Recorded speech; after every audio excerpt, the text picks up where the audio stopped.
Hey everyone, Hunter here of Forever LEGO Studios. Welcome to this week's episode of Building Hoth Week 21. I still can't believe it's Week 21.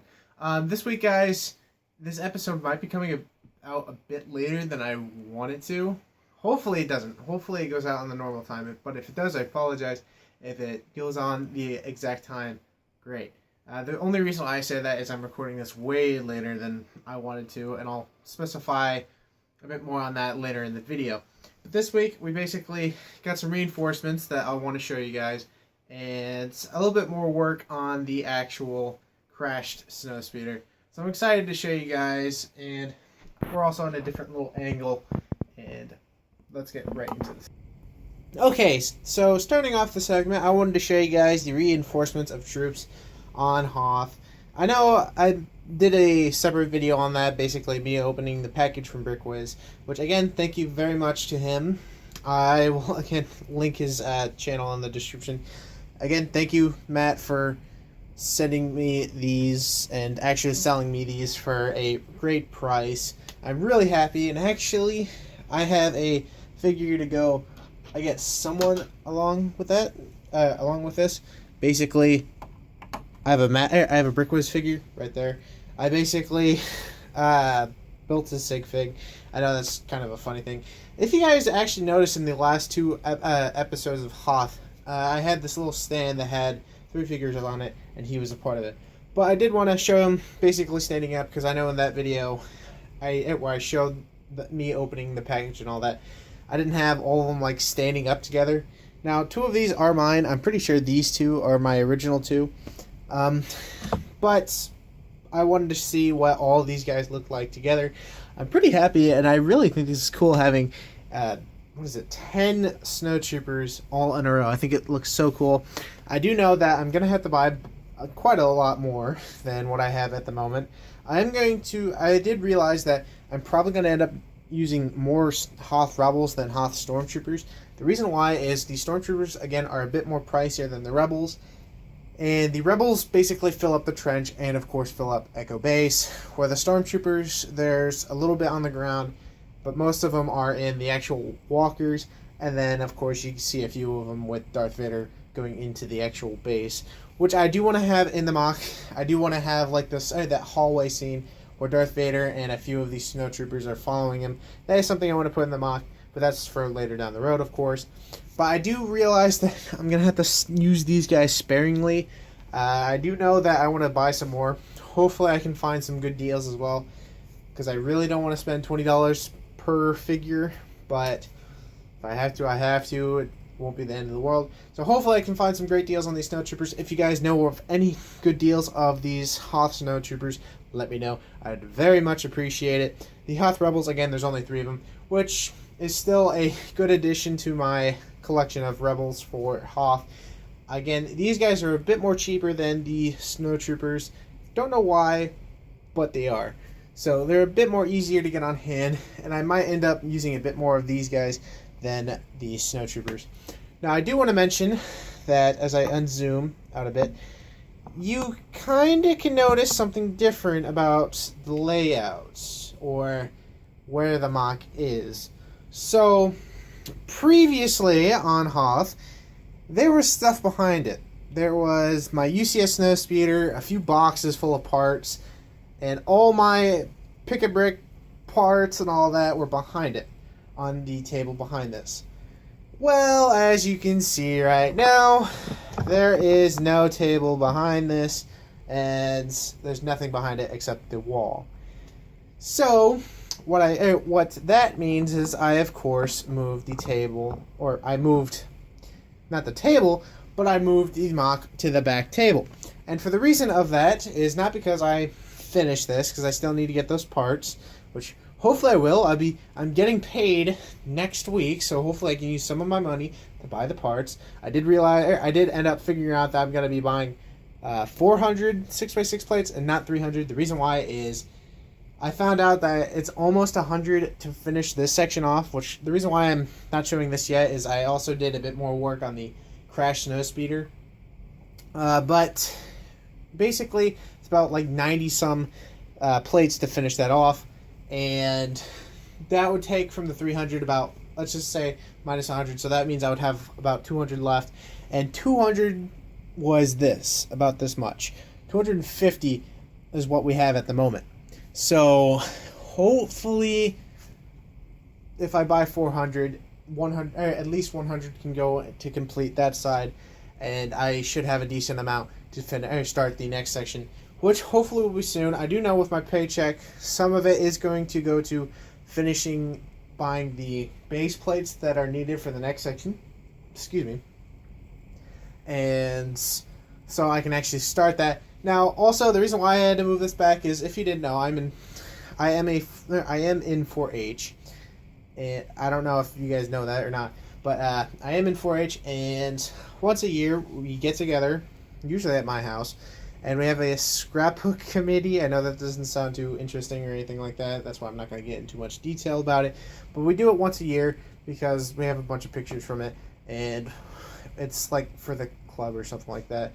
And, well, it's hosted again here at my house, and I was asked if they could borrow my table to do a scrapbook on, because I'm not going to be here. I'm going to be at work, which kind of saved me from scrapbooking.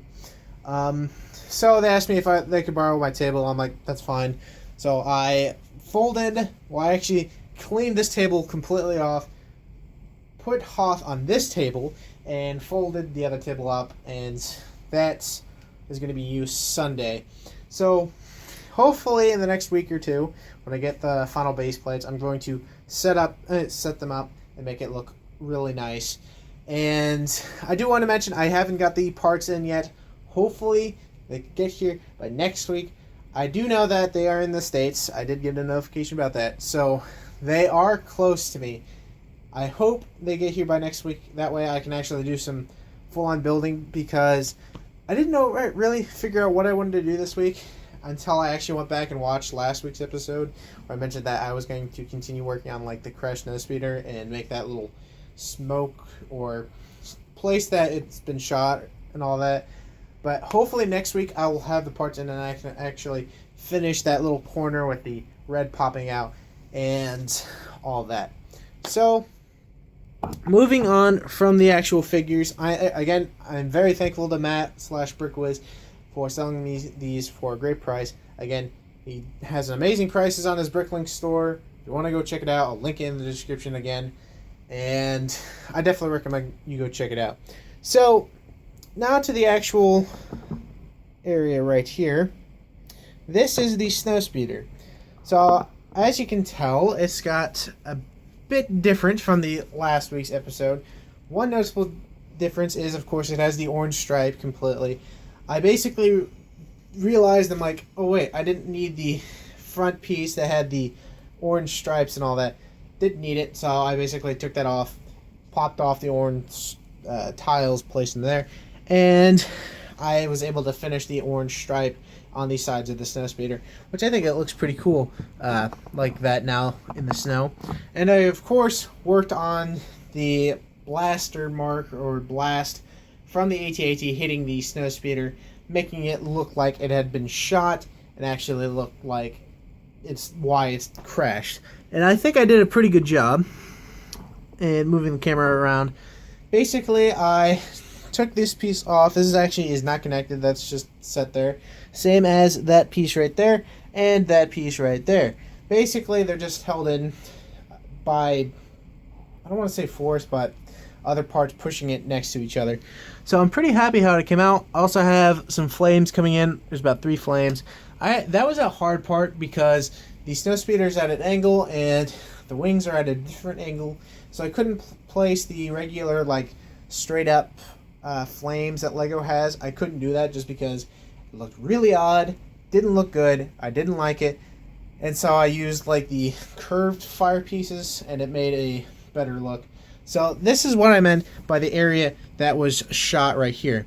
And so basically what I'm going to say happened is the AT-AT shot right here, and of course the engine exploded and the ship crashed, and this was what left of it.